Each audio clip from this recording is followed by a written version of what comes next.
Buenas noches a todos, estimados. Espero que estén muy bien. Ahora sí. Vamos a ver. Buenas noches a todos, mis hermanos, mis hermanas. Espero que se encuentren bien. Estoy probando aquí el audio.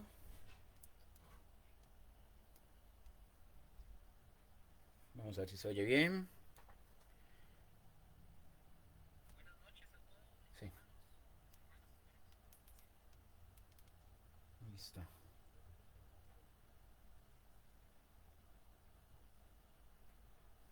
Ya vamos a dar inicio.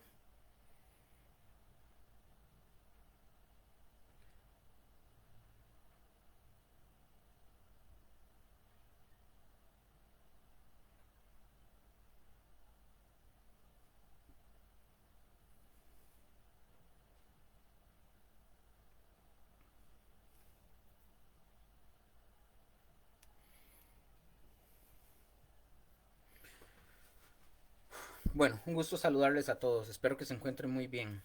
A todos los que lleguen a conectarse o a los que posteriormente vean esta enseñanza ya pregrabada, ¿verdad? Mejor, o ya grabada, pues.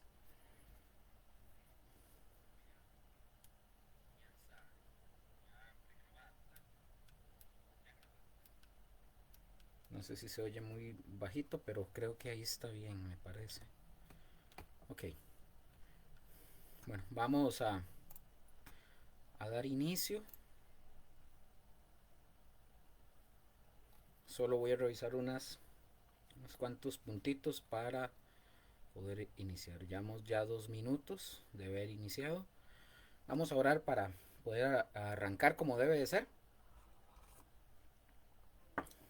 Y vamos a darle gracias al Señor por este día, por la oportunidad que Él nos brinda, no solamente hoy, sino por todas sus bondades, porque no solo podemos contemplar el día de hoy, sino todas las cosas buenas, todo lo que el Señor ha permitido, incluso que Él ha permitido en nosotros que pasemos, que son al final de cuentas también para bien. Le damos gracias al Señor por todo. Bueno, vamos a dar inicio. Padre bendito, gracias te damos en esta noche por este estudio bíblico en el que tú nos permites estar, Señor, porque tú nos permites estar aquí estudiando este hermoso libro del Apocalipsis, Señor, aprendiendo bastante de él. Gracias, Señor, porque nos has enseñado mucho, Señor. Nunca podremos agotar toda la instrucción, todo lo hermoso que podemos ver, no solo en el Apocalipsis, sino en general de toda la escritura, todo lo que tú nos muestras y nos enseñas. Gracias, Señor, por tu palabra.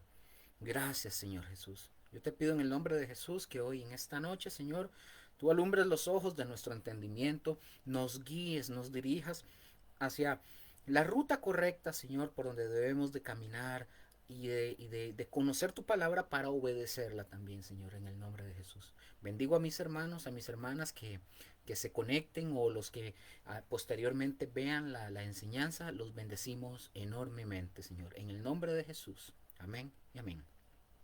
Bueno, vamos a dar inicio, mis hermanos.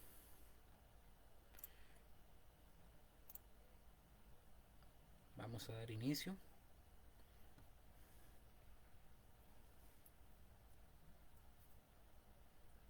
Perdón, es que tengo como un pelito ahí que siento raro, y como que se van a veces los pelillos en la boca.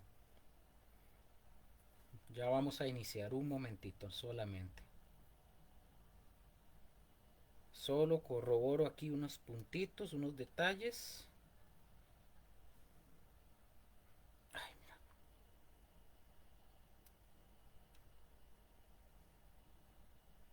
unos detallitos.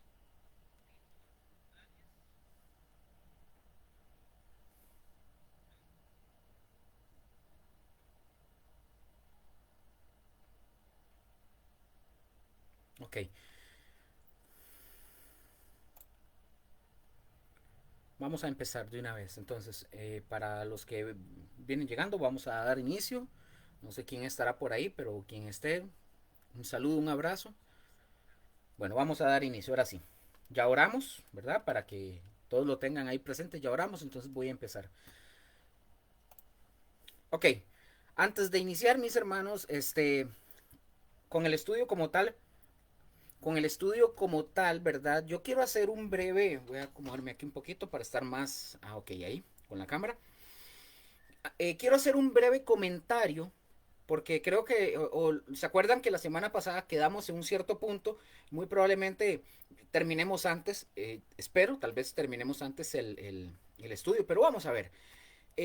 Antes de iniciar, como dije, quiero hacer un breve comentario para que ustedes y yo nos demos cuenta de, de cómo hoy está la gravedad o del tipo de cristianismo del que hoy estamos viviendo, ¿verdad? Del tipo de cristianismo que hoy vemos que estamos viviendo. Yo quiero aquí hacer una pregunta, tanto para ustedes eh, como para nosotros mismos, ¿verdad? No solamente para ustedes, sino para todos nosotros. La pregunta es simple y sencilla. La pregunta es, ¿soy realmente cristiano? O la pregunta sería así para nosotros, ¿somos realmente nosotros cristianos? ¿Somos realmente cristianos? Vean, mis hermanos, yo estoy convencido de que hay muchas personas en este mundo que creen y piensan que son cristianas. Hoy usted ve por redes sociales, usted le pregunta a alguien, ¿qué cree? Dice que es cristiano. Puede ser hasta mormón y dice que es cristiano. Todos dicen que son cristianos. Todos. Pero realmente al ver sus vidas, su conducta, cómo viven, etcétera, cómo hablan, su comportamiento, realmente nos damos cuenta que en realidad no son cristianas. Entonces, aquí viene una pregunta. ¿Qué clase de baboso como Luker puede venir y decir esto aquí a la gente? ¿Cómo puede venir y decirles esto a ustedes? ¿Cómo puede ser? O que digan, ¿quién se cree Luker para insultar y para desilusionar a la gente? Bueno, nosotros, mis hermanos, los que profesamos ser cristianos en el mundo del día de hoy, tenemos un grave problema. Muchos de nosotros, y vea que estoy aquí haciéndolo global, no estoy diciendo quiénes, muchos de nosotros estamos confundidos acerca de una cuestión que es más importante que la vida y la muerte. Y esta cuestión es si cada uno de los que decimos ser cristianos realmente lo somos. Realmente lo somos. ¿Cómo me doy cuenta también? Jay, usted, bueno, eso lo voy a decir después mejor, pero voy a ponerles un ejemplo. Voy a darles varios ejemplos. Espero. Cuando yo era más joven, ¿verdad? Cuando yo estaba dentro de mi adolescencia, ya entrando hacia ya la juventud, ¿verdad? Entre los 15, 16 para arriba, como hasta los 20 más o menos por ahí. Yo estaba metido en la onda de los chatas. Yo era chata, aunque usted no lo crea. Yo era el que andaba con ropa fu, a mí me gustaba el reggae, el roots. Yo no estoy hablando del reggaetón, eso lo detesta todo el mundo, pero estoy hablando del reggae, del roots, del el hip hop y todo ese tipo de notas. Yo era un chata, básicamente. En este círculo, hablando de esta gente, de este grupo, ¿verdad? Había temas, ¿verdad? Acerca de si alguna persona o algún grupo era verdaderamente un raga o un chata, digámosle, ¿verdad? Si alguien o alguno, ¿verdad? De estas personas no cumplía con ciertos criterios correctos o no abrazaba la ideología pura, ¿verdad? Hablando de chatas, eran etiquetados, estas personas eran etiquetadas como falsos chatas o falsos ragas o farsantes.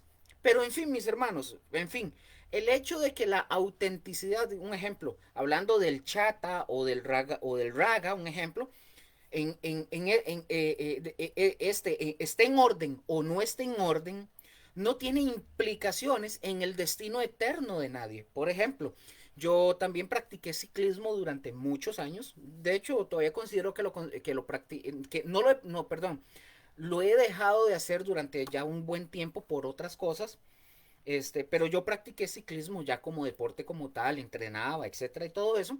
Entonces uno también dentro del ciclismo, uno logra identificar y decir, bueno, esta persona es ciclista o es una persona que sabe andar en bici y agarra la bici para hacer mandados.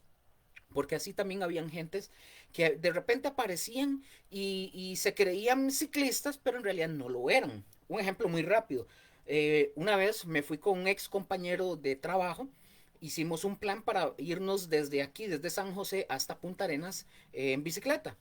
Se le colaron a él como 3 personas más que no eran ciclistas. Para resumirles el cuento, para resumírselos, con estos 3 personajes que se nos pegaron, como al no ser ciclistas, no estaban preparados físicamente, mentalmente, psicológicamente para poder hacer ese viaje, lo cual nos arruinó el viaje a este compañero o ex compañero y a mí nos arruinó el viaje. Tuvimos que devolvernos desde Orotina, él y yo, un domingo desde Orotina, tomar un bus y devolvernos porque yo tenía que trabajar junto, obviamente era mi compañero, teníamos que trabajar el lunes. Entonces, ahí nosotros también podemos ver esta distinción, pero no importa el que es o no es ciclista, esto no implica con la vida o el destino eterno, no afecta. Por ejemplo, también, un ejemplo, yo fui, ¿verdad? Desde mi niñez, yo fui criado al escuchar y ver temas del ser manudo, del ser liguista. Yo no sigo fútbol ni tico de ninguno, yo no soy fan de nada de eso.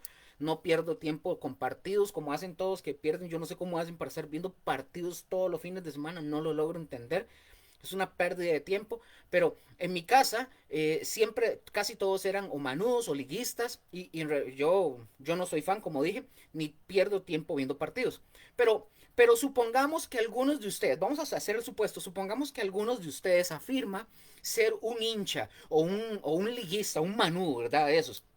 Sin embargo, mientras usted y yo estamos hablando del tema, se hace evidente que tal vez usted nunca ha ido a un partido como yo, nunca ha ido a un partido en años o nunca ha ido.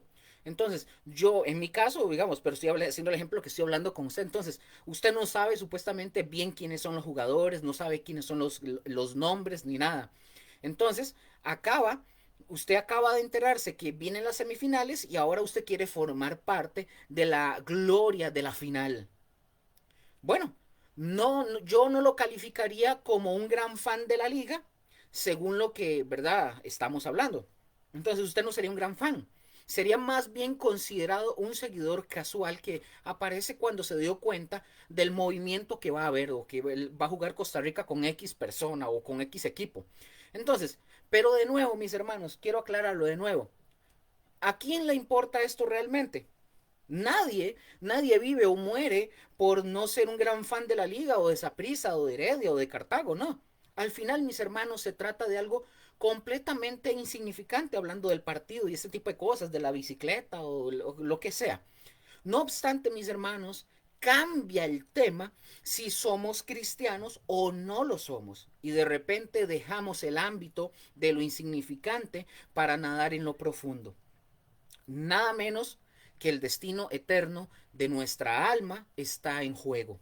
Imaginémonos que todos estamos corriendo también una carrera, ¿verdad? Según las reglas de esta carrera, no importa el orden en el que lleguemos a la meta, pero es absolutamente esencial que terminemos la carrera. Voy a compartirles este link aquí en la barra del Facebook, de los comentarios, para que la puedan ver de lo que estoy hablando.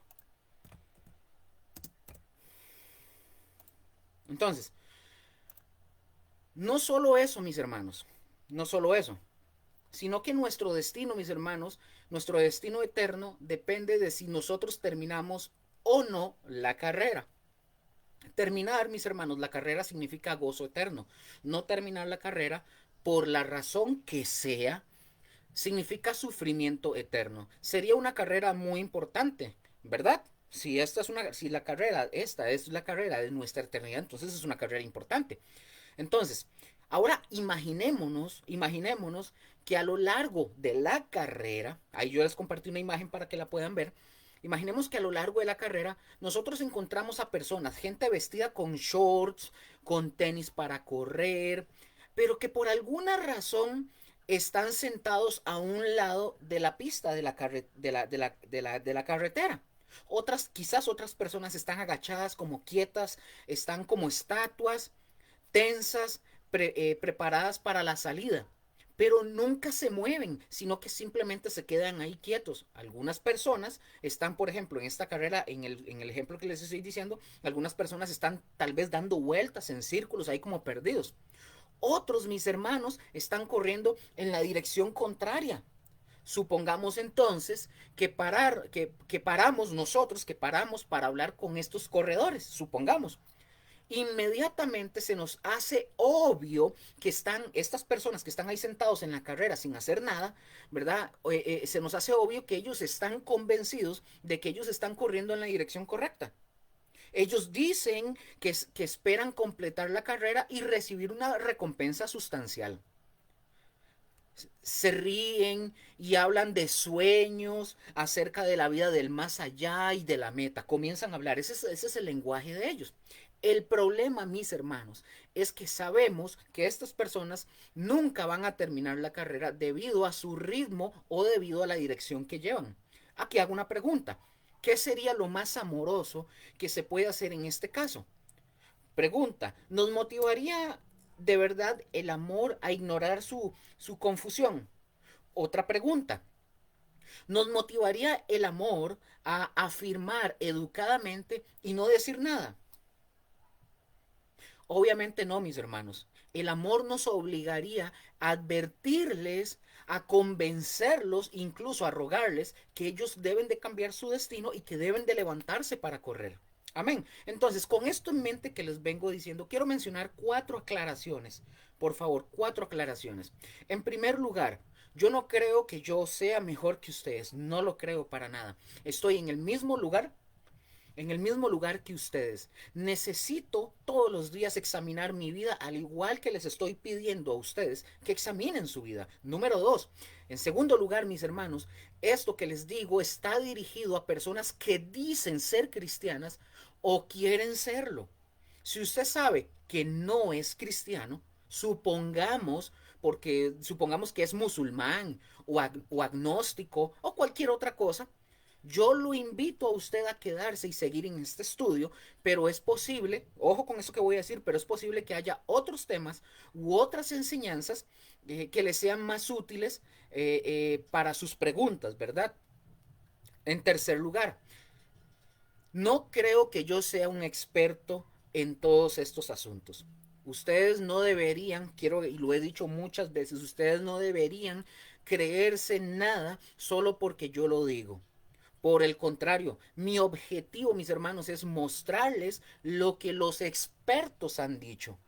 Y vamos a ir a la Biblia y ver lo que Jesús y los autores de la Escritura han dicho al respecto de lo que estamos mencionando. Yo asumo que si ustedes se consideran cristianos, ustedes están dispuestos a hacer, creer y responder a lo que la palabra de Dios dice. Si usted dice ser cristiano, verdadero. Y punto número 4, en cuarto lugar, mis hermanos, yo sé que muchas personas que son cristianas auténticas luchan con la seguridad de la salvación. Como siervo, yo como siervo de Dios, como servidor suyo también, por lo general yo me encuentro con hermanos y con hermanas con conciencias muy sensibles que sienten cada fracaso y luchan de forma dolorosa. Luchan de forma dolorosa. Si esto los describe a ustedes, entonces es posible que usted necesite ayuda de algunos amigos a medida que nosotros avanzamos en la palabra de Dios. Amén. Esos son los 4 puntos. Entonces, para ir avanzando, para poder entrar ya en el estudio, ser cristiano, mis hermanos, significa admitir que somos pecadores. Pecadores, y admitir que somos pecadores significa admitir que somos propensos al engaño y al autoengaño. Gracias a Dios que nos ha dado a otros hermanos cristianos para poder ayudarnos a nosotros a ver las cosas que nosotros no podemos ver en nosotros mismos. El problema, mis hermanos, con nosotros es sumamente interesante, por lo que quiero expresar. Nosotros no nos vemos a nosotros mismos con tanta claridad como creemos que nos vemos, ¿verdad? De hecho, es hasta chistoso ver cómo nuestra autopercepción por lo general está sumamente limitada. Yo no sé si ustedes alguna vez se han dado cuenta de que ustedes están caminando, van por la calle y están caminando con un pedazo de papel higiénico pegado en el zapato o pegado en el pantalón. O que se han ido caminando en la calle y van con la camiseta al revés. O que van con una mancha de salsa de tomate en la cara, ¿verdad? O con un pedazo de frijol en el diente. O que le huele la boca apestosa o le huelen las axilas, Vean, mis hermanos, de esto que les estoy mencionando, a mí me ha pasado en algún momento cada una de estas cosas. Hasta que alguien por fin tuvo misericordia de mí y me señaló el problema y me dijo, oiga, Luker, lleva la camiseta al revés. Otros más francos me han dicho, Luker, apesta, lávese esas aletas. Porque, bueno, así me lo han dicho. Luker, lávese los dientes. O cosas así han pasado. Porque tuvo misericordia y me señaló el problema y me lo dijo. Entonces yo sentí una sensación de vergüenza moderada. Había estado caminando, dando el ejemplo, había estado caminando asumiendo ciertas cosas acerca de mí, ¿verdad? Yo como tierno, devastadormente, según yo, guapo, capaz de vestirme a mí mismo correctamente, pero en ese momento descubrí que la realidad era otra y no era nada agradable. Todo el mundo, mis hermanos, a mi alrededor podía ver la verdad sobre mí claramente, pero yo no era consciente de esa verdad. Mi percepción de mí mismo había sido ridículamente imprecisa. Aquí les voy a compartir este link de esta imagen por si la quieren ver.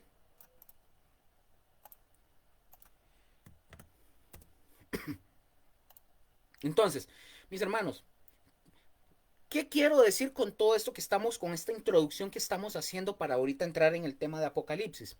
Con todo esto todo esto, estamos ante un mundo, mis hermanos, lleno de tantas cosas y de tantas oportunidades. Hoy, si bien es cierto, hay demasiada información, hay escuelas, hay institutos, hay universidades, estudios bíblicos, etcétera, de todo hay para que las personas conozcan al Señor y aprendan. Pero muchos, mis hermanos, están autoengañados, ¿verdad? Creyendo o esperando, según ellos, recibir la gloria de Dios. Vean, mis hermanos, un discípulo es un aprendiz. En la Gran Comisión como en Deuteronomio 6, aquellos, tanto, ¿verdad? En la Gran Comisión, tan igual como en Deuteronomio 6, aquellos que son más maduros en la fe son llamados a enseñar a los que son menos maduros, capacitándolos en las creencias fundamentales de la fe cristiana. El discipulado, mis hermanos, es tanto una habilidad como una disciplina, como indica el término discípulo, que requiere esfuerzo y compromiso como lo requieren todas las habilidades que valen la pena. El discipulado, mis hermanos, por otra parte, es el trabajo de toda una vida. Implica la transmisión de una antigua fe de una generación a la siguiente. Y escuchen este dato, quiero que escuchen este dato y se los voy a compartir ahorita el link. Escuchen este dato porque esto que estoy hablando de que si usted o yo somos verdaderamente cristianos, vamos a analizarlo antes de ver esto. Escuchen este dato. Según la mayoría de los indicadores, de los indicadores, por ejemplo, en el año 2022, una cuestión que se llama Life Research y Lioner Ministries, así ahorita se los comparto. Estos dos grupos se asociaron para publicar un informe sobre el estado de la teología en la iglesia. Encuestaron tanto a cristianos como a no cristianos sobre su comprensión de la teología cristiana básica, las creencias esenciales que definen quién es cristiano y quién no es un cristiano. Los resultados entre los que no eran cristianos fueron como eran, básicamente como era de esperar. Eran sombríos, pero los resultados, ojo con esto, pero los resultados entre los cristianos profesantes, los que particularmente, los que son particularmente, perdón, los que son particularmente alarmantes de los que son cristianos. Consideremos solamente algunos hallazgos que hicieron este estudio, esta unión de estos dos grupos. Número uno, ojo con esto, Dios aprende y se adapta a diferentes circunstancias. El 48, hoy tengo un pelillo ahí, perdón, el 48% de los evangélicos está de acuerdo con esto, con esto que acabo de mencionar. Ojo, evangélicos. Número dos, todo el mundo nace inocente a los ojos de Dios. El 65% de los evangélicos está de acuerdo con esto. Número 3. Dios acepta la adoración de todas las religiones, incluidas cristianismo, judaísmo e islamismo. El 56% de los evangélicos está de acuerdo con este punto. Por favor. Número 4. Jesús, Jesús fue un gran maestro, pero no era Dios. El 43% de los evangélicos encuestados está de acuerdo con eso, frente al 30% en el 2020, es decir, ha crecido. Esta encuesta fue el 2022 y del 2020 al 22 creció un 13% y eso sigue creciendo. Mis hermanos, los cristianos profesantes en números es algo increíble, pero no comprenden ni se adhieren a las creencias más básicas de la fe por la que ellos afirman arriesgar sus vidas. Escasean estos cristianos que estoy hablando, y si usted es uno de esos, debería, con todo respeto, debería darle pena, escasean en comprensión teológica básica. Y las tendencias enseñan que la brecha del conocimiento no está mejorando, sino que está empeorando. Pareciera como que una generación no se le transmitió la enseñanza a la siguiente, ¿verdad? O sea, pareciera que hemos hecho simpatizantes, pero no discípulos. Si un discípulo es un aprendiz, un discipulador es un profesor, pero no podemos enseñar lo que nosotros mismos nunca hemos sido enseñados ni hemos aprendido. No podemos transmitir, mis hermanos, a otra generación lo que no nos ha sido transmitido a nosotros. Y no aspiraremos a enseñar a nadie, ojo, a nadie las creencias básicas de nuestra fe si no nos consideramos principalmente discipuladores. Debemos aprender, mis hermanos, aprender a pensar en nosotros mismos desde un ángulo completamente diferente. Debemos vernos a nosotros mismos no como no simplemente como evangelistas, mentores o participantes casuales en un sistema de creencias. Y termino con esto, debemos de vernos a nosotros mismos como teólogos. Todo esto que les dije es por la gravedad de hoy, cómo está la iglesia llena de gente que dicen ser cristianos, no lo son y ni siquiera tienen conocimiento de absolutamente nada, ni básico, pero se sienten muy seguros. Amén. Aquí les voy a compartir el link por si ustedes quieren ver esa encuesta. Está en inglés, ustedes lo pueden traducir ahí mismo con Google.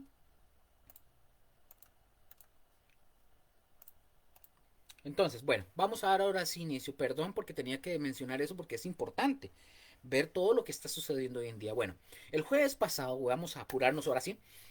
El jueves pasado, mis hermanos, comenzamos profundizando y quedamos ahí, ¿verdad? Esta es la segunda parte. Comenzamos profundizando en uno de los pasajes más dramáticos y significativos del libro del Apocalipsis. El tema central que nosotros vimos, que estudiamos, fue la protección soberana de Dios sobre su pueblo en medio del furioso ataque de Satanás durante la gran tribulación. Entonces les voy a dar un resumen estructurado de los puntos claves que cubrimos, porque al final de este estudio voy a enseñarles unas objeciones que hacen ciertos grupos de personas con su debida refutación bíblica contundente para que nosotros tengamos cómo defender eso y después les menciono otras cosas. Entonces, bueno, vamos a ver, número uno de lo que vimos. El ataque y la protección divina, vimos de Apocalipsis 12, de 13 al 16, el contexto. Después de ser arrojado, recuerdan, Satanás a la tierra, el dragón dirige su furia contra la mujer. Analizamos también, ¿verdad?, que si bien hay principios de aplicación para la iglesia, el contexto inmediato de Apocalipsis 12, con sus referencias al desierto, el tiempo, tiempos y medio tiempo, y el trasfondo del Antiguo Testamento, señala claramente a Israel como el referente primario de la mujer en este plan escatológico. Entonces, ¿por qué ataca Satanás a Israel? Porque Israel tiene un rol crítico en el plan de redención de Dios. Como punto A, en este mismo punto que estamos viendo, el primero, de Israel salió el Redentor, o sea, Jesucristo. Y B, Jesús prometió que el pueblo judío le daría la bienvenida a su regreso, como lo dice Mateo 23:39. Entonces, si Satanás lograra destruir a Israel, intentaría frustrar el plan eterno de Dios, pero la Biblia es clara y contundente en que Satanás no lo logrará. Punto número 2. Vimos las dos alas de la gran águila, una liberación sobrenatural. Entonces, en los siguientes puntos que voy a hablar de este punto 2 o los subpuntos o incisos, es Estudiando detenidamente el símbolo de las dos alas de la gran águila que se le dieron a la mujer para huir al desierto, ahí ya nosotros lo vimos. En este vemos en el otro punto la refutación de una interpretación especulativa. Aclaramos, ¿verdad?, que este símbolo no se refiere literalmente a aviones ni a alas físicas. Esa es una interpretación que no considera el contexto general de las escrituras. Otro punto la interpretación bíblica. La Biblia se interpreta a sí misma. Eso se llama la analogía de la fe. Nosotros encontramos que en este punto vimos en Éxodo 19:4, Dios dice que tomó a Israel sobre alas de águila para liberarlo de Egipto, lo que fue un acto sobrenatural de poder. Y en otro punto vimos en Isaías 40:31, levantar alas como águilas es una metáfora de que Dios renueva las fuerzas, que dice correrán y no se cansarán, caminarán y no se fatigarán. ¿Se acuerdan? Bueno, conclusión con este punto 2. El lenguaje apunta a una intervención divina donde Dios proveerá fuerzas y los medios necesarios para que Israel escape, similar a su liberación en el Éxodo. Punto número 3. El ataque fallido de Satanás y la ayuda de la tierra. Entonces, el río, mis hermanos, el río de persecución. La serpiente, dice el texto, que arroja de su boca agua como un río para arrastrar a la mujer. Esto simboliza, mis hermanos, un esfuerzo sobrenatural y abrumador de Satanás para destruir a Israel, que se manifestará con furia especial después de la abominación desoladora, como lo menciona Mateo 24 del 15 al 22. Otro punto, la protección divina se manifiesta. La tierra, vemos, ayudó a la mujer abriendo su boca y tragando el río. Esto, mis hermanos, al igual que cuando la tierra tragó a los enemigos de Israel en el Éxodo 15:12, nos muestra cómo Dios usa su creación misma para proteger a su pueblo y frustrar los planes del maligno. Y finalmente, punto número 4, no, perdón, hay otros puntos acá. Punto número 4, una transición crucial. ¿Quién es? Recuerdan que estudiamos esto, que hicimos una quebradera de cabeza. ¿Quién es el que se para en la arena del mar? Que lo vimos en Apocalipsis 12:17 y entrando al capítulo 13:1. Ahí lo vimos. Entonces voy a compartirles el link de esta imagen para que ustedes la puedan tener y verla si quieren.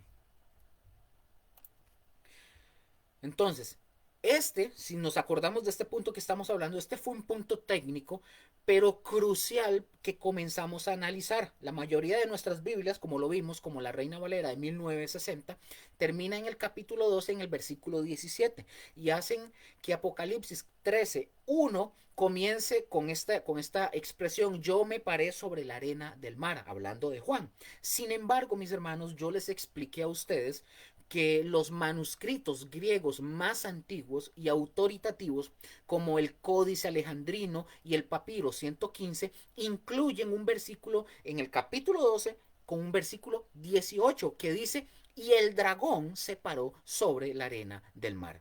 Pregunta: ¿por qué es importante esta diferencia? Bueno, respondo, no cambia la doctrina, pero afina la interpretación. Otro punto, en la lectura de los manuscritos más confiables, el sujeto que se para en la arena del mar no es Juan, sino el dragón, o sea, Satanás. Otro punto, esto presenta una imagen sumamente poderosa. Después de fracasar Satanás en destruir a la mujer, el diablo toma una posición estratégica y de autoridad, listo para dar origen y poder a la siguiente gran amenaza, o sea, la bestia que surge del mar, hablando del anticristo. Punto número 5. El vistazo inicial también a la bestia que surge del mar, de Apocalipsis 13:1. Comenzamos a introducir la visión de la bestia con 7 cabezas y 10 cuernos que sale 10 cuernos que sale del mar, esta bestia. El mar, en la simbología bíblica, mis hermanos, a menudo representan a las naciones gentiles en conmoción y en caos. Pueden ver Isaías 57:20. Y por último, esta bestia, inspirada y autorizada por el dragón, es identificada con la cuarta bestia de Daniel capítulo 7 y representa al anticristo, el dictador universal que gobernará durante la segunda mitad de la gran tribulación. Amén. Entonces, en conclusión, mis hermanos, la clase del jueves pasado aprendimos a pesar de la furia, aprendimos que a pesar de la furia desesperada de Satanás, el plan de Dios avanza con total soberanía. Dios protege a Israel de manera sobrenatural y sella a sus siervos, demostrando una vez más que Él guarda y protege fielmente a los que son suyos. Y ahora sí, iniciamos. Ya vimos un resumen de lo que vimos la semana pasada para que podamos entender qué vamos a ver. Bueno, la bestia, mis hermanos, ahora sí, la bestia que vio Juan en su visión, según el texto, como lo dice el texto, surge del mar. El mar, mis hermanos, como lo mencioné hace un rato, se asocia en la Biblia con confusión, como lo menciona Isaías 57:20. Tal vez, mis hermanos, de manera más significativa es el hecho de que el mar se relaciona también con el abismo, el lugar de habitación del monstruo marino. Ustedes pueden ver Job 26:12 al 13, Salmo 75:13 al 14, Salmo 87:4, Salmo 89:9 al 10. También si no lo tengo, no sé cuál es este, perdón. Y esos, porque no tengo el detalle de este, se me fue. Y vemos todo eso. Entonces, como dije, de manera significativa es el hecho de que el mar se relaciona, como dije, también con el abismo, el lugar de habitación del monstruo marino y también de los poderes demoníacos que se oponen a Dios. En un texto, mis hermanos, que ya nosotros habíamos comentado, de Apocalipsis 11:7, se afirma, mis hermanos, que la bestia sube del abismo. Ustedes pueden verlo también en Apocalipsis 17:8. De tal forma, mis hermanos, que tanto en el contexto amplio de las escrituras como en el entorno concreto de Apocalipsis, el mar, mis hermanos, es una figura del abismo que a su vez constituye la morada de los demonios. Vean Apocalipsis capítulo 9, versículos del 1 al 11. De ahí, mis hermanos, procede la bestia, la obra maestra del dragón. Entonces, también, mis hermanos, es justo mencionar que la identificación de la bestia ha sido también un tema de mucho pleito y de mucha discusión entre los estudiosos de la Biblia a través de la historia de la iglesia. Los primeros intérpretes, por ejemplo, los primeros intérpretes cristianos entendieron que el anticristo representado por la bestia de Apocalipsis 13, algunos dicen será una persona que aparecerá en el escenario de la historia durante la semana 70 profetizada por Daniel. Entre quienes pongan esto atención porque esto es importante. Entre quienes entendieron que la bestia sería una persona, se destaca el autor de la epístola de Bernabé, la Didaje, Ireneo, Tertuliano e Hipólito. En tiempos más modernos, expositores como Leo Morris, William Newell, George Eldon Ladd,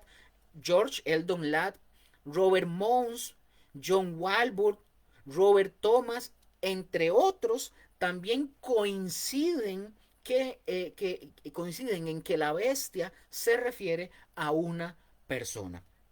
Hay otros expositores, mis hermanos, sin embargo, que para ellos la bestia significa la amenaza presente de la herejía.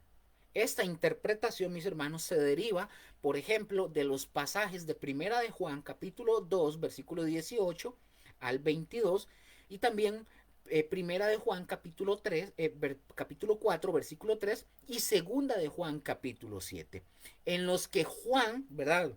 Los que creen esto, en los que Juan advierte, el apóstol Juan advierte a sus lectores respecto a los peligros del anticristo.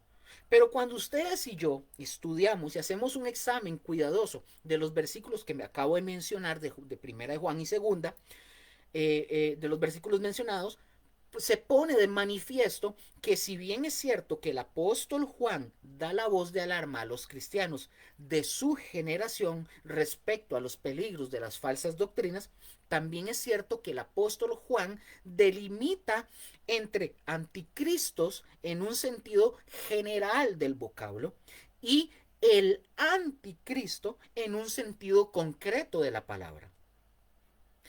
Todo aquello que se opone, mis hermanos, al Cristo o a Cristo es un anticristo. Amén. En los postreros días, mis hermanos, surgirá alguien, una persona que no solamente se va a oponer en contra de Cristo, sino que intentará colocarse en el lugar de Cristo. Algunos teólogos, dicho sea de paso, identifican a la bestia incluso con el imperio romano. Imagínense. Y esta teoría, mis hermanos, se apoya en los siguientes argumentos. Leo textualmente 3 puntos para que vean de dónde se apoyan en estos argumentos, para que ustedes vean. Esta teoría, como dije, se apoya en los siguientes 3 argumentos. Apocalipsis 17:9 dice que las 7 cabezas son 7 montes sobre los cuales se sienta la mujer. Se apunta, en este sentido, se apunta el hecho de que Roma es la ciudad asentada sobre 7 montes y que por lo tanto la bestia de 7 cabezas tiene, dicen ellos, tiene que ser el imperio cuya capital era Roma. Número 2. El cuarto imperio, dicen ellos, el cuarto imperio mencionado en Daniel 7:7 es el imperio romano. Existe, dicen ellos, existe una correspondencia innegable entre ese cuarto imperio y la bestia de Apocalipsis capítulo 13. De tal manera que la bestia tiene que ser, dicen ellos, tiene que ser el imperio romano. Y punto número 3, también se identifica a César Nerón con la cabeza de la bestia que fue mortalmente herida, pero que sanó, como lo dice Apocalipsis 13:3.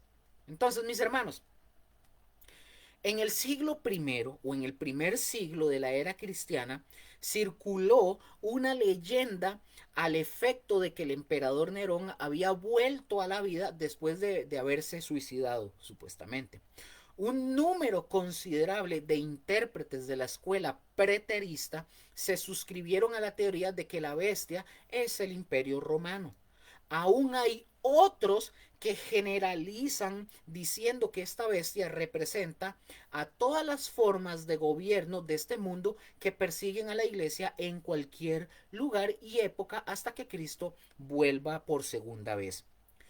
Lo que, por ejemplo, este hombre llamado Grau afirma podría en todo caso tomarse como una aplicación, pero en ningún caso como una interpretación del texto. Amén.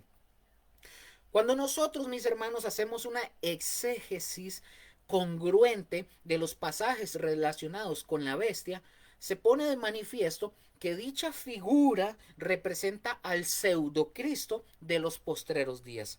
Pasajes totales como por ejemplo Apocalipsis 11:7, 11:7, también versículo capítulo 13:8, capítulo 17:8, también el 17:12 al 13 interpretados dentro del marco del contexto y del argumento de Apocalipsis, arrojan la enseñanza de que la bestia es una persona que tendría características semejantes a las del mismo dragón, porque tiene su origen en el abismo, la morada misma de Satanás. La bestia, mis hermanos, será el anticristo escatológico, quien intentará imitar al verdadero Cristo en todo para poder engañar a las naciones y poder apoderarse del reino que solo le pertenece al verdadero Mesías, es decir, a Jesús. La bestia también es, mis hermanos, además, la persona a quien el dragón le da su poder y su trono y grande autoridad, como lo menciona Apocalipsis capítulo 13, versículo 2. Ahora, resumiendo, hay dos posturas principales respecto a la identidad de la bestia de Apocalipsis capítulo 13. Los primeros intérpretes cristianos, mis hermanos, interpretaron que la bestia era el anticristo de los posteriores tiempos. En tiempos modernos hay un número considerable de expositores que comparten el mismo punto de vista. Los intérpretes, por ejemplo, de la escuela preterista identifican a la bestia con César Nerón, ¿verdad? Particularmente por el hecho de la existencia de la supuesta leyenda del siglo primero respecto a una supuesta resurrección de Nerón después de su suicidio. La segunda postura, mis hermanos, mantenida por un respetable número de exégetas, sugiere que la bestia o el anticristo se refiere a las dañinas herejías que a lo largo de la historia de la iglesia han causado serios estragos entre los creyentes. Pero otra postura imprecisa debe mencionarse como la de los pre-reformadores y los reformadores, quienes identificaron al anticristo con el papado. Y por último, mis hermanos, está la sugerencia que impersonaliza a la bestia, relacionándola con las distintas formas de gobierno que a través de los siglos han perseguido a los cristianos. Entonces, Luker, y con todo eso, ¿qué quiere decir? Que la posición más congruente con el texto bíblico es la que se entiende o la que entendemos que la bestia representa a la persona del anticristo que hará su aparición en los postreros tiempos. Es la misma persona a quien Pablo llama el hombre de pecado, el hijo de perdición, en 2 de Tesalonicenses capítulo 2 versículo 3. Es el mismo a quien el profeta Daniel describe como el cuerno pequeño, Daniel 7:8, y como el rey soberbio en Daniel 11:36 al 45. Él, el anticristo, es la abominación desoladora profetizada por Daniel en Daniel 11:31, en Daniel 12:11 y en Mateo, una corrección acá, en Mateo 24:15. Las distintas referencias, mis hermanos, que aparecen en el Apocalipsis apuntan al hecho de que se trata de una persona. Pero no solo va a ser una persona, sino que además será investido de gran poder por Satanás y será, ¿verdad?, adorado por los habitantes de la tierra, aún continúan en rebeldía contra Dios. Así de simple. Ahí ustedes lo pueden ver también en Apocalipsis capítulo 13, versículo 8 y capítulo 17, versículo 8. Igual que el dragón, mis hermanos, la bestia de Apocalipsis, capítulo 13, versículo 1, dice que tiene 7 cabezas y 10 cuernos. Pueden verlo, ahí ustedes lo pueden ver. Esto, mis hermanos, nos hace pensar que existe una relación estrecha entre Satanás y la bestia. En realidad la bestia, como tal, estará actuando aquí en la tierra desde el comienzo de la semana 70 de Daniel. Es él, o sea, el anticristo, quien quien conviene el pacto con la nación de Israel. Vean Daniel 9:26. Para luego este personaje renunciar a su promesa y perseguir a dicha nación por un periodo de 42 meses. Es probable, mis hermanos, que además de simbolizar la persona del anticristo, las 7 cabezas y 10 cuernos de la bestia representan la forma final del imperio romano que reaparecerá en los postreros tiempos y donde políticamente emergerá el anticristo. Como bien, por ejemplo, lo explica este hombre llamado Robert Thomas, Robert L. Thomas. Leo textualmente el comentario de este hombre. Dice: puesto que la cuarta bestia de Daniel 7 es una combinación de las otras tres, esta bestia tiene que ser una representación panorámica de imperios mundiales dominantes de todos los tiempos. Pero en Apocalipsis 13, versículo 1 al 10, la visión de Juan se centra en esa serie de imperios cuando estos llegan a su culminación. La Roma del primer siglo fue uno de esos imperios y el imperio mundial de los últimos tiempos guardará alguna relación con Roma. La clave de la situación cronológica de la bestia yace en sus cabezas y cuernos coronados. La mejor solución, dice este hombre, la mejor solución al problema parece ser una combinación de la tesis de que este es el imperio romano reavivado y la postura de que este es el falso Cristo de los últimos días. Este último imperio mundial encarnará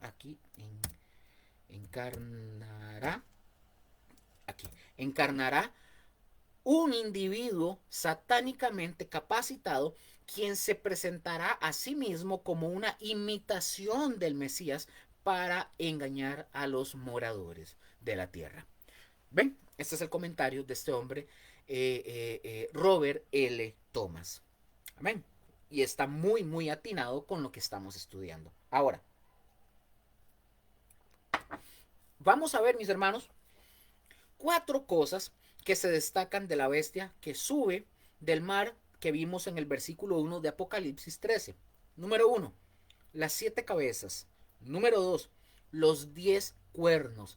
Número 3, las 10 diademas en sus cuernos. Y número 4, el nombre blasfemo sobre sus cabezas. Las 7 cabezas, mis hermanos, para ir viendo esto, las 7 cabezas relacionan a la bestia con el dragón. Ustedes pueden comparar esto con Apocalipsis capítulo 12, versículo 13. Perdón, pueden compararlo con Apocalipsis 12, 3 con Apocalipsis 13, 1. También ustedes y yo, mis hermanos, tenemos que observar que la bestia, dice el texto, que recibe poder o recibe el poder, el trono y la gran autoridad del dragón, como lo dice el versículo 2 en Apocalipsis 13. El lenguaje, mis hermanos, del pasaje es profundamente metafórico. Pero esto, el que sea metafórico, no impide que se ofrezca una interpretación coherente con el mensaje del Apocalipsis. Las 7 cabezas de la bestia, que se corresponden con las 7 cabezas del dragón, según Apocalipsis 12:3, en consonancia con Apocalipsis capítulo 17, versículo 10, representan 7 monarquías mundiales en orden sucesivo. Por ejemplo, Egipto, Asiria, Babilonia, Medo-Persia, Grecia, Roma y el reino representado por la confederación de 10 reyes, simbolizado por los 10 cuernos de la bestia. La bestia, mis hermanos, solo puede tener una cabeza a la vez. Vean Apocalipsis 17, 9 al 10. De tal manera que las cabezas tienen que ser consecutivas. Cada cabeza, mis hermanos, representa un imperio mundial a través del cual Satanás, es decir, el dragón, ha operado en el mundo. Las 4 bestias, ojo con esto, las 4 bestias de Daniel capítulo 7 suben del mar. Daniel 7:3. Y representan 4 reyes. Daniel 7:17. Con sus correspondientes reinos. Además de todo esto, mis hermanos, Daniel también contempla el reino que será constituido por la confederación de 10 reyes, representados por los 10 cuernos que aparecen en la cabeza de la 4 bestia. Ahora, el intérprete, o sea, el ángel, pongan atención, el ángel le declara a Daniel lo siguiente. ¿Se acuerdan cuando el ángel le dice lo siguiente? En Daniel 7:23 al 24 le dice, leo para ustedes, le dice el ángel a Daniel: la 4 bestia será un cuarto reino en la tierra, el cual será diferente de todos los otros reinos, y a toda la tierra devorará, trillará y despedazará. Y los 10 cuernos significan que de aquel reino se levantarán 10 reyes, y tras ellos se levantará otro, el cual será diferente de los primeros, ojo, de los primeros, y a 3 reyes derribará. Daniel 7:23 al 24. Entonces, con esto que acabamos de mencionar, observemos que el ángel, el mensajero divino, le declara a Daniel que la 4 bestia de la visión de Daniel representa un cuarto reino o imperio. Le dice que el mencionado cuarto reino surgirá, le dice que del mencionado cuarto reino surgirá un quinto reino simbolizado por los 10 cuernos. Ese reino, mis hermanos, está formado, como dije, por la confederación de 10 reyes o gobernantes. En un momento dado, mis hermanos, de entre los 10 cuernos, va a surgir un cuerno pequeño. Vean qué interesante. O un rey que paulatinamente se va a ir engrandeciendo hasta llegar a desarraigar a 3 de los 10 originales. y constituirse en el jefe supremo de la confederación de estas naciones. Según Apocalipsis, capítulo 17, versículo 12 al 13, los 10 cuernos o reyes voluntariamente, ellos dice, entregarán su poder y autoridad a la bestia, o sea, al anticristo. Es así, mis hermanos, como la bestia se convierte en el gran dictador durante los 3 años y medio finales de la gran tribulación. Entonces, el simbolismo, mis hermanos, de los 10 cuernos es revelado con toda claridad en el texto bíblico. Si se admite que existe una relación estrecha entre Daniel capítulo 7, versículo 24, Apocalipsis 13:1 y Apocalipsis 17:12, podemos llegar a concluir con mucha facilidad que los 10 cuernos representan el poder gentil que tomará cuerpo en los postreros días bajo la autoridad del cuerno pequeño, es decir, del anticristo o del falso Cristo escatológico. Amén. El texto destaca también el hecho de que los 10 cuernos de la bestia estaban, dice el texto, estaban adornados con diademas o con símbolos de autoridad gubernamental. Entonces tenemos que recordar que el dragón, es decir, Satanás, muestra las diademas en sus cabezas, mientras que la bestia las lleva en sus cuernos. La razón de esta transferencia, mis hermanos, probablemente, y quiero que entiendan, probablemente se debe al hecho de que los cuernos representan la forma final del poderío gentil, tal como debe, digo yo, ¿verdad? Tal como ha de manifestarse durante los 3 años y medio finales de la gran tribulación. Y como ya lo hemos dicho, ¿verdad? El gobierno mundial que existirá antes de la segunda venida en gloria de Cristo Jesús estará formado por una confederación de 10 reyes.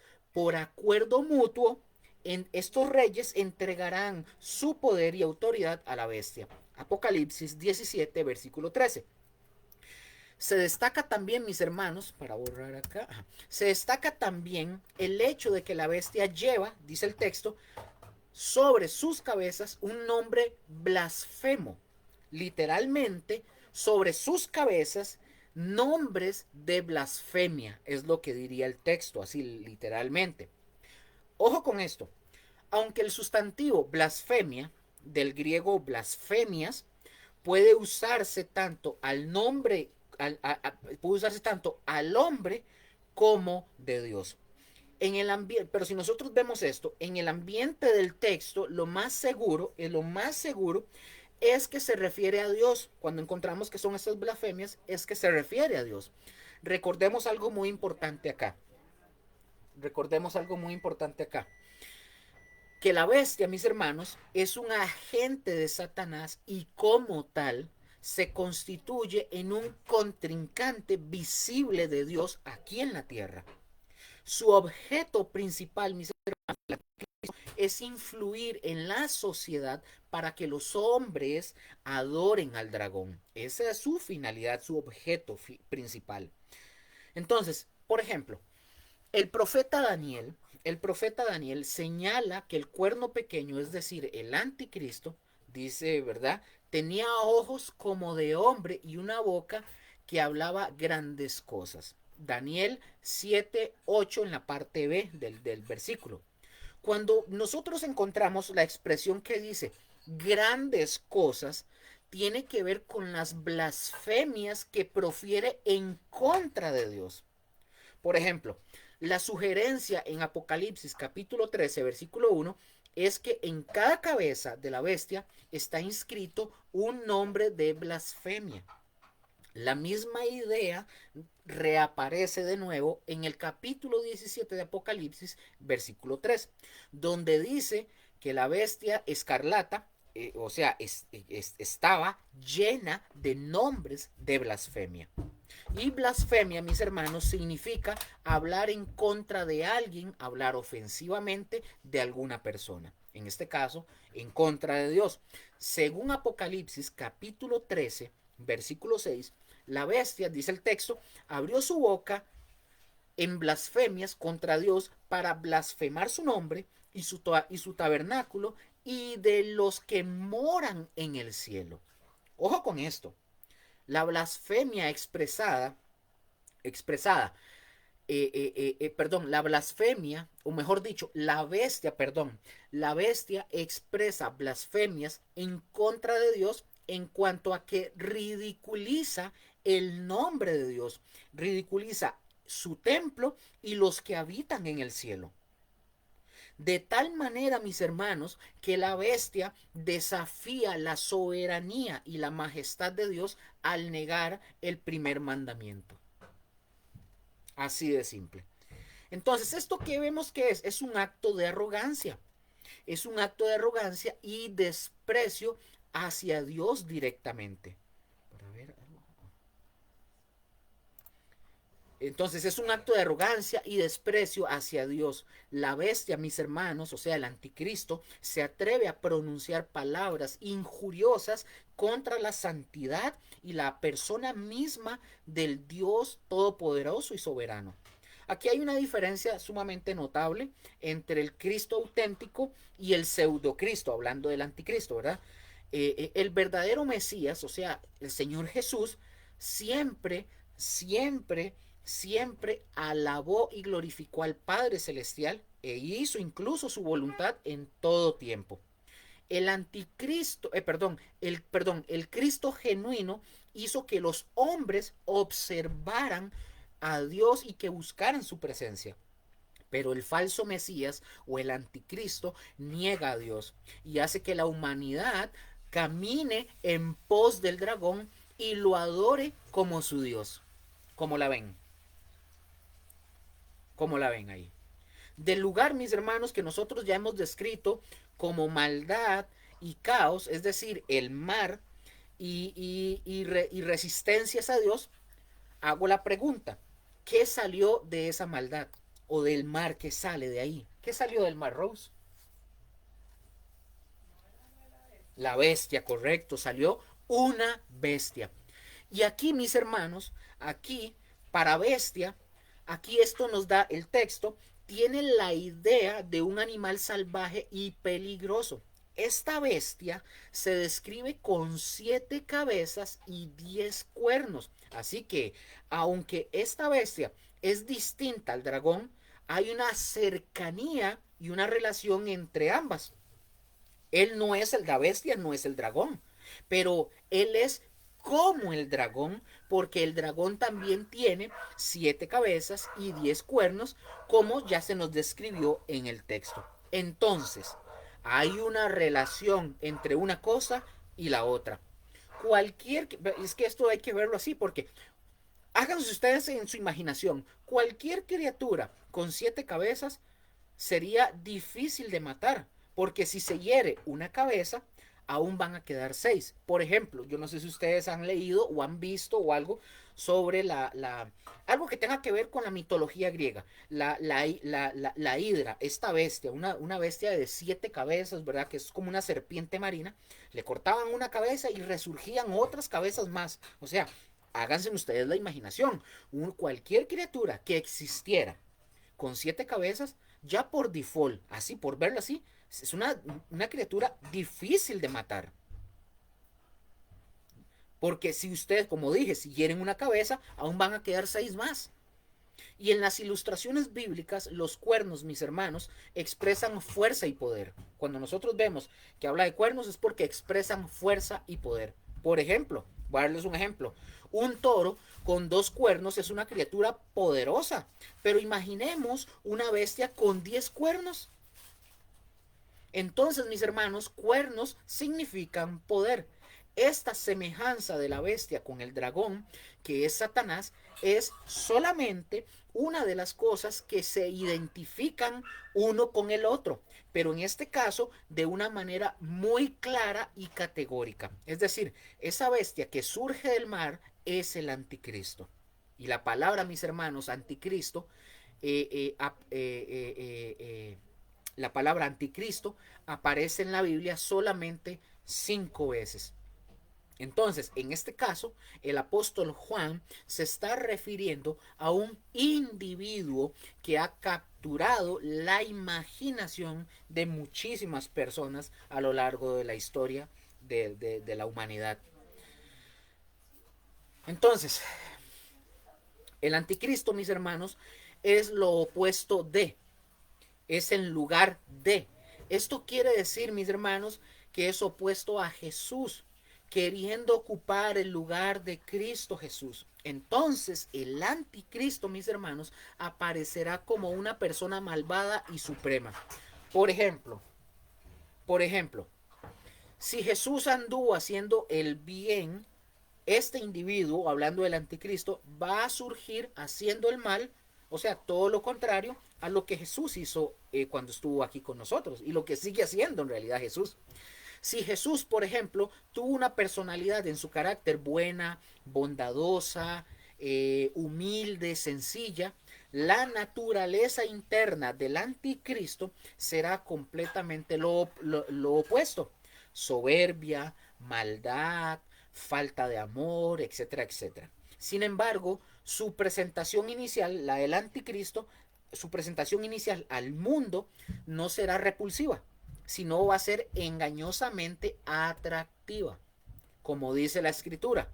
Como lo dice la escritura, se opone a todo lo que se llama Dios, exaltándose a sí mismo sobre todo, como lo dice segunda de Tesalonicenses 2:4.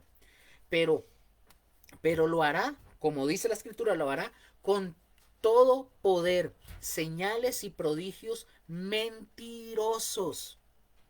Lean segunda de Tesalonicenses capítulo 2 versículo 9, que lo harán parecer a este hombre o a este personaje, lo harán parecer un líder admirable. Solamente cuando este personaje revele su verdadero carácter, después de ganar poder, se manifestará la repulsiva fealdad de que lleva él en su alma. Ahora, si Jesucristo habló la verdad, el anticristo, ¿qué creen ustedes que él va a hablar? ¿Ah? Puras mentiras.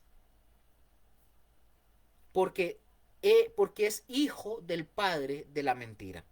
Recordemos, mis hermanos, que Satanás trata de imitar todo, al Padre, al Hijo y al Espíritu Santo. El anticristo mirará lo maravilloso, encantador y exitoso.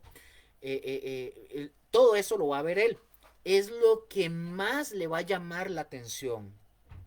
Él va a ser, el anticristo va a ser el máximo ganador y va a aparecer como ángel de luz. Entre otras palabras, él va a ser como el Mesías satánico, básicamente. Aunque nosotros, mis hermanos, ya para ir cerrando con esta parte, aunque nosotros comúnmente llamamos a este líder mundial al venir como el anticristo, la Biblia le da a este personaje muchos nombres, muchos títulos. Por ejemplo, el profeta Daniel en el capítulo 7 versículo 8 se le describe como el cuerno pequeño. En Daniel 8:23 se le describe a este personaje como el rey altivo de rostro, soberbio, prepotente. En Daniel 9:26 se le describe como un príncipe que ha de venir. En Daniel 11, en Daniel capítulo 11, versículos del 36 al 45, se le describe como el rey voluntarioso, el cual Israel lo va a recibir al principio como su Mesías.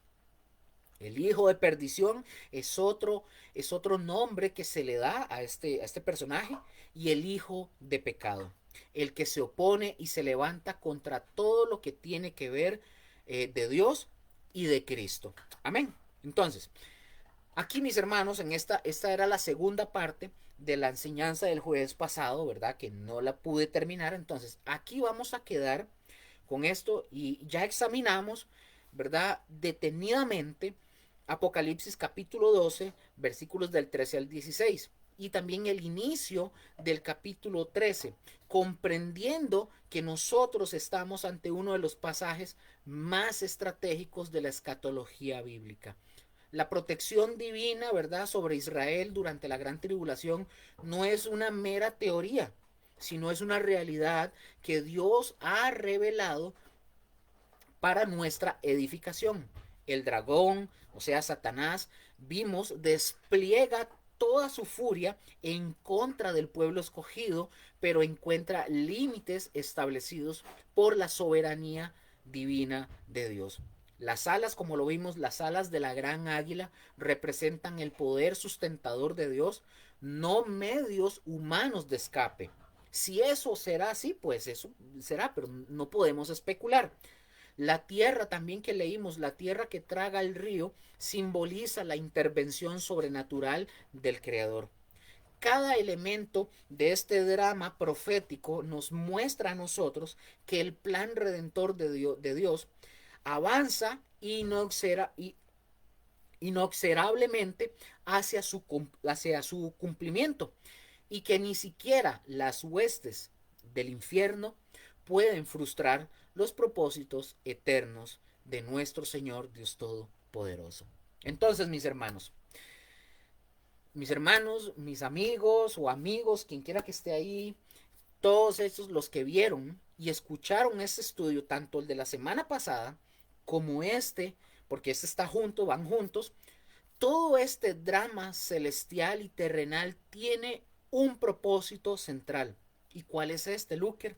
Mostrarnos la urgencia de reconciliarnos con Dios.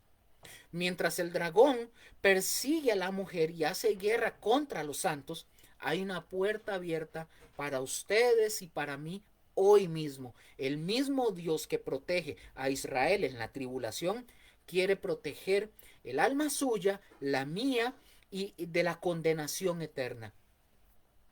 Pregunto, ¿están ustedes o estamos nosotros cansados de cargar con la culpa del pecado? El anticristo, mis hermanos, viene, blasfemará en contra de Dios, pero hoy usted puede invocar el nombre de Jesús para salvación. Pueden sentir que viene un río de aflicción, que el enemigo puede tirarnos en contra de nuestra vida o de su vida.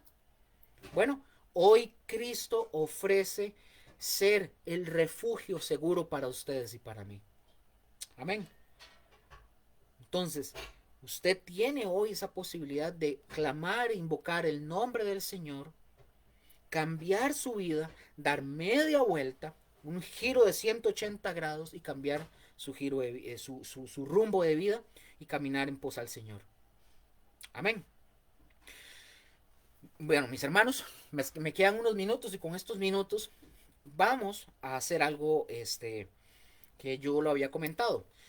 Voy a ver, bueno, la semana pasada una persona, no sé si lo verá en este video, pero una persona me hizo un comentario en el YouTube. Hizo un comentario, pero luego lo borró.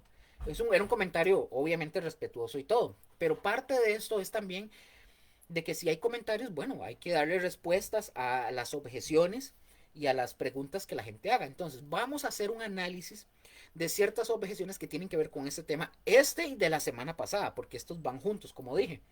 Entonces, vamos a ver algunas objeciones que las personas hacen y vamos a dar la respuesta a esa objeción. Entonces, vamos a analizarlas. La objeción número 1 que se puede escuchar o que alguien pueda decir. Número 1, que alguien dice o que dicen: la identidad de la mujer es ambigua y es forzada. Dicen algunas personas, porque así lo mencionan. Ustedes, los dispensacionalistas, fuerzan la interpretación de que la mujer es exclusivamente Israel nacional, ignorando la evidencia bíblica de que Sión puede representar al pueblo de Dios de todos los tiempos. En Gálatas 4:26, Pablo habla de la Jerusalén de arriba como nuestra madre, claramente refiriéndose a la iglesia. ¿No es esto una aplicación espiritual válida? Insistir en una distinción rígida entre Israel y la iglesia es una hermenéutica modernista que no tenían los primeros padres de la iglesia. Este capítulo muestra el conflicto entre el reino de Dios y el reino de Satanás, y la mujer es la comunidad del pacto, punto. Dice esta persona que hizo ese tipo de afirmación.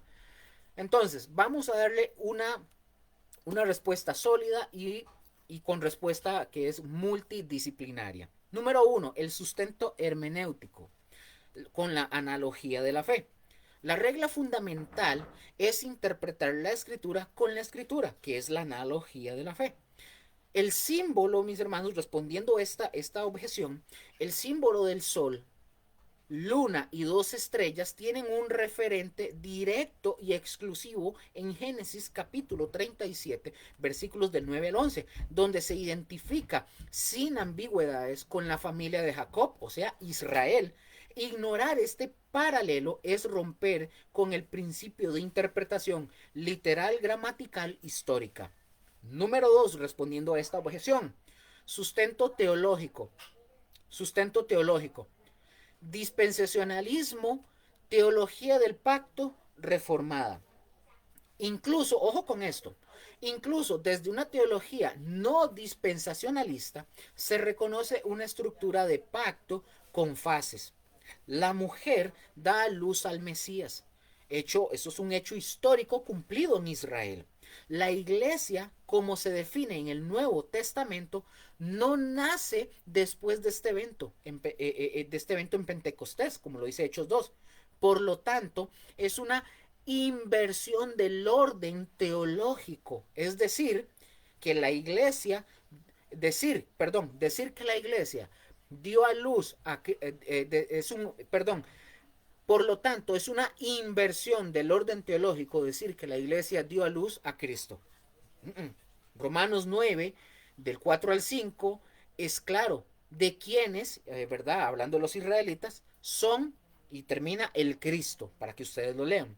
Punto número 3. Sustento exegético, el contexto inmediato. Apocalipsis capítulo 12, versículo 17, introduce el resto de la descendencia de ella. Si la mujer, ojo, si la mujer es la iglesia universal, esta frase se vuelve redundante, la iglesia y el resto de la iglesia. La distinción natural es entre la nación corporativa, o sea, la mujer, que incluirá el remanente judío y a los santos gentiles de la tribulación. Y punto número 4, para esta primera objeción, sustento apologético, una respuesta a la acusación del modernismo, como lo decía. La distinción no es modernista, es bíblica.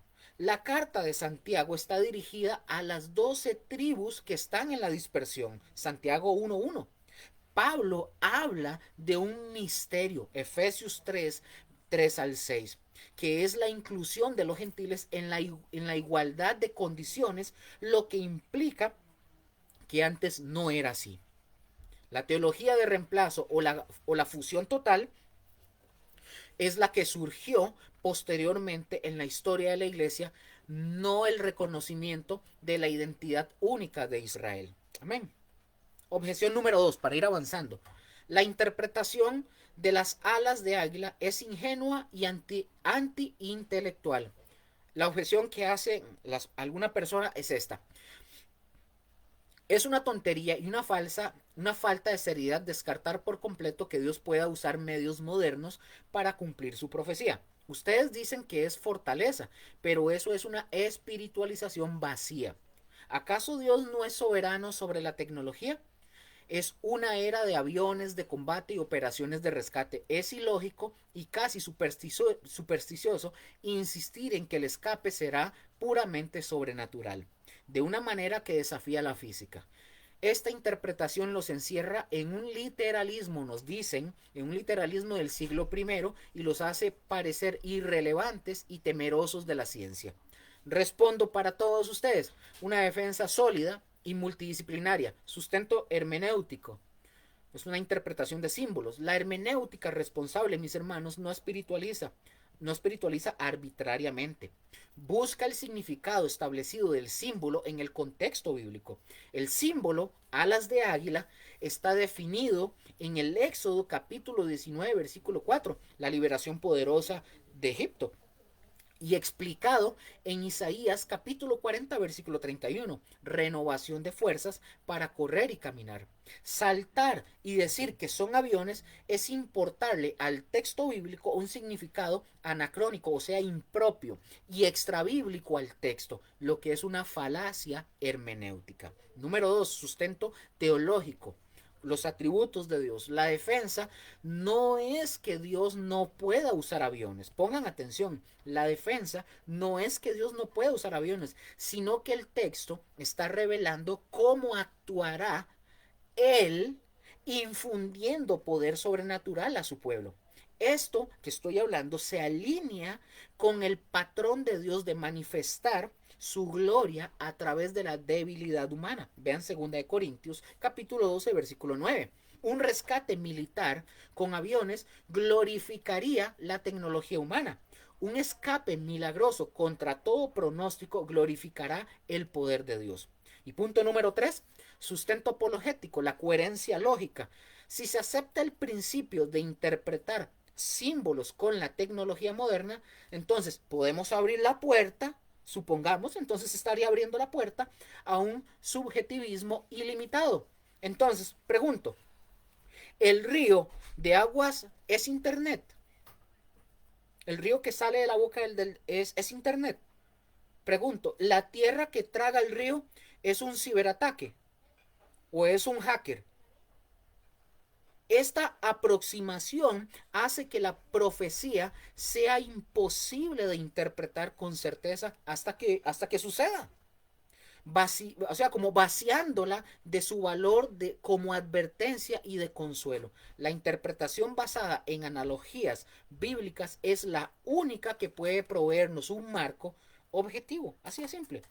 Objeción número 3. La narrativa es demasiado nacionalista y no es escatológica universal. Dice la objeción de alguien. Leo para ustedes lo que dice. Esta obsesión con un escape físico para Israel étnico es una lectura miope que pierde el punto central del Apocalipsis. El libro es una revelación de la victoria de Cristo sobre el mal cósmico. Reducir este capítulo a un plan de escape para los judíos es trivializar el mensaje. La verdadera lucha espiritual, la iglesia, el verdadero Israel, es perseguida por el dragón en todo el mundo y su protección es espiritual. Efesios 6. Su interpretación convierte el drama cósmico en un thriller geopolítico. Respuesta. Una respuesta. Sustento teológico con esta objeción que hacen.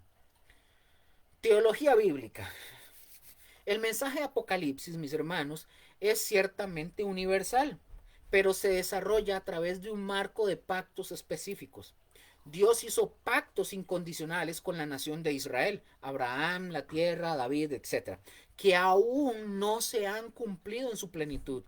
La escatología bíblica no anula estas promesas, las cumple, por el contrario, las cumple. La preservación de Israel es, por lo tanto, una demostración clave de la fidelidad de Dios a sus pactos, un tema universalmente crucial. Número 2, el sustento exegético.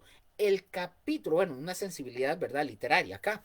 El capítulo no se reduce al escape. El escape es una respuesta a la derrota cósmica de Satanás. Vean los versículos 7 al 12 de Apocalipsis que vimos. Apocalipsis 12, ¿verdad? La narrativa muestra la estrategia del enemigo derrotado. Al no poder acceder más al cielo ni destruir al Mesías, ¿verdad? Ataca al pueblo del cual Jesús vino, a sus seguidores. Esto, mis hermanos, eleva, no reduce el drama, mostrando las dimensiones cósmica, nacional e individual del conflicto. Y punto número 3, para defender de lo que estaban diciendo, el sustento apologético, la respuesta al verdadero Israel. La teología del verdadero Israel, que la iglesia, ¿verdad?, reemplaza a Israel, crea una contradicción insostenible en este pasaje. Si la mujer es la iglesia, entonces la iglesia dio a luz a Cristo. Eso es incorrecto. Y la iglesia es perseguida, ¿verdad? Es perseguida por la descendencia de la iglesia. En el versículo 17 del capítulo 12. Es redundante. No tiene lógica. La interpretación que distingue a Israel como la mujer provee una lectura coherente y sin contradicciones que honra el plan redentor de Dios a través de la historia. Entonces, ¿qué quiero decir? Cuando nosotros presentamos estas defensas, estamos demostrando que la postura de que la mujer es Israel no es un capricho doctrinal, sino una conclusión más sólida tras un análisis hermenéutico, teológico y exegético riguroso.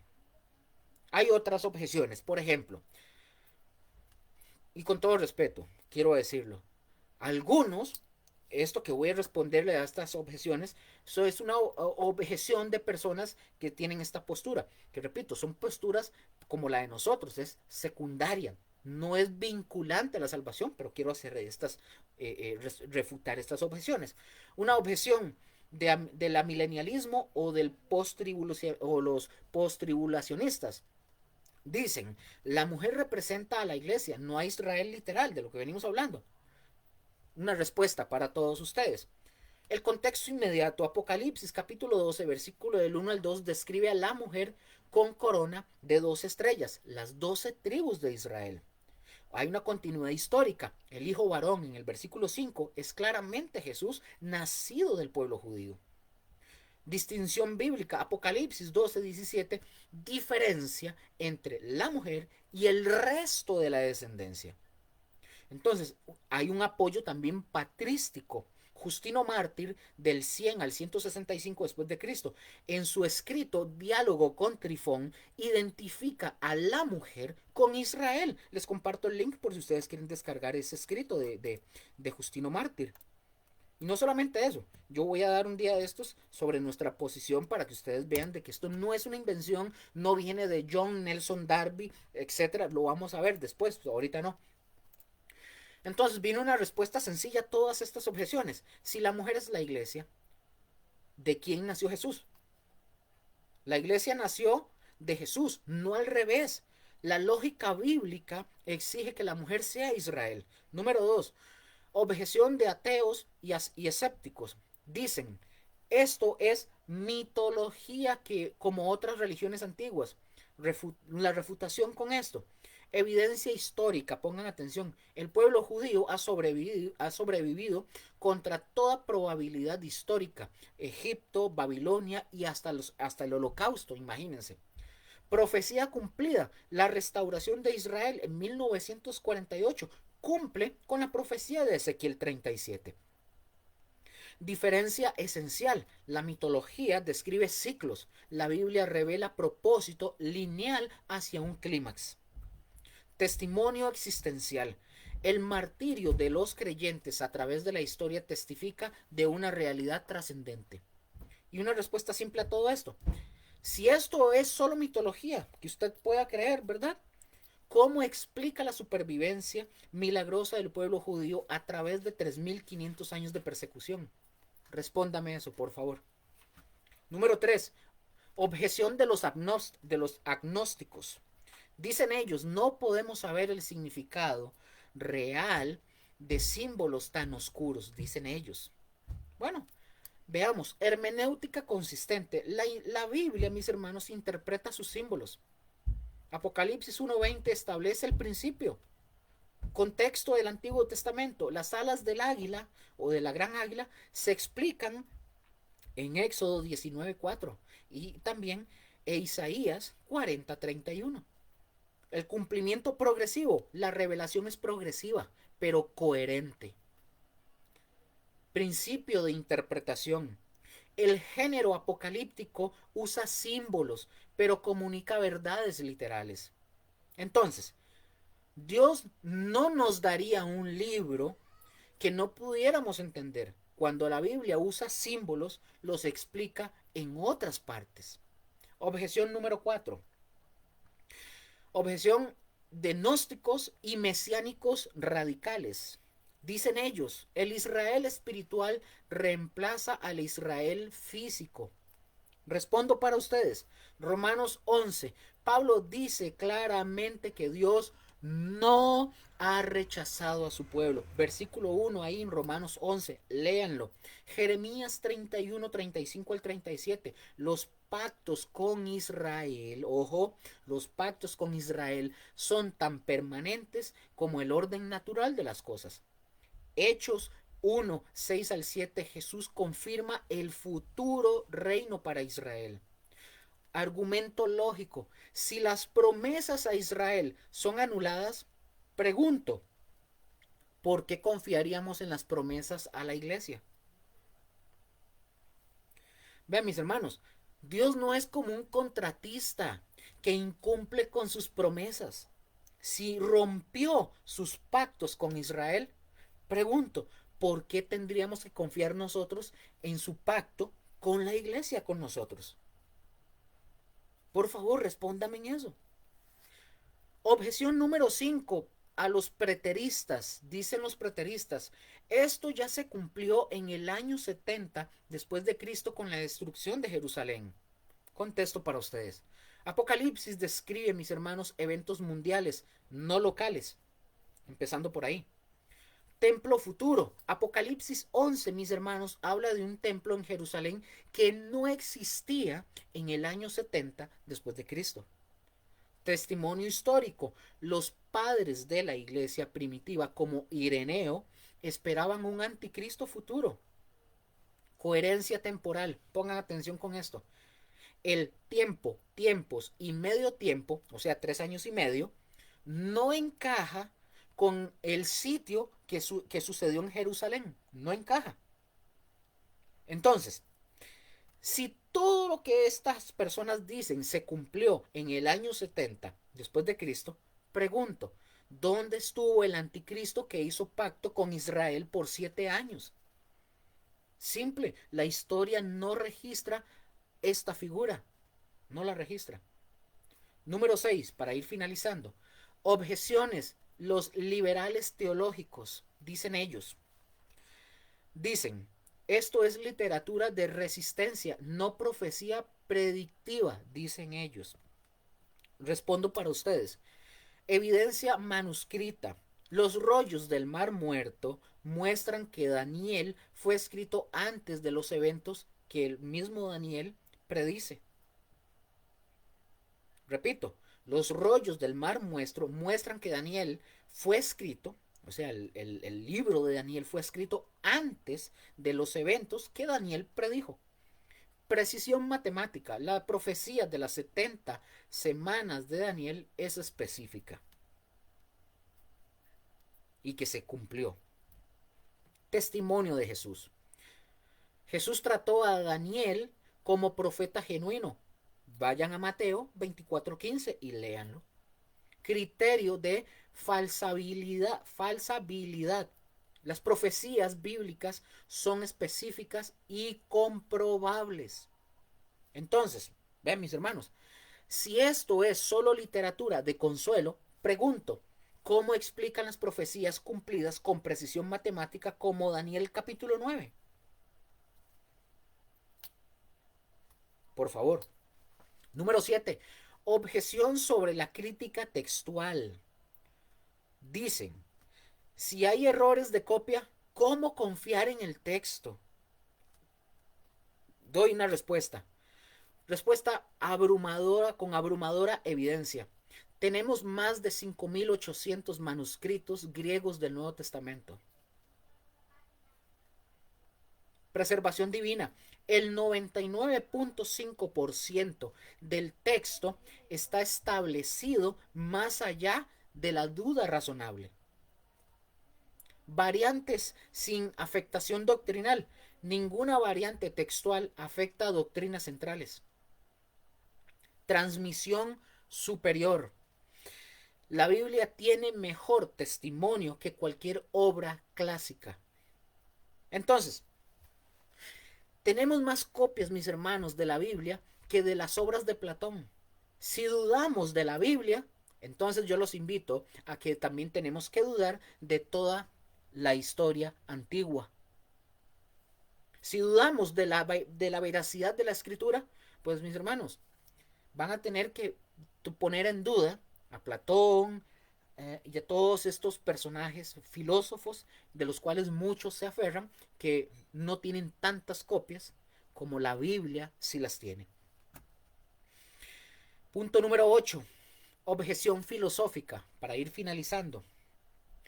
Un Dios bueno no permitiría tal sufrimiento, dicen. Entonces respondo para ustedes. La libre voluntad o libre albedrío, algunos dirían. Dios creó seres morales, libres, no robots. Propósito redentor. El mal existe, pero Dios lo usa para bien mayor. Génesis 50:20. Juicio venidero. La justicia final llegará en el momento preciso.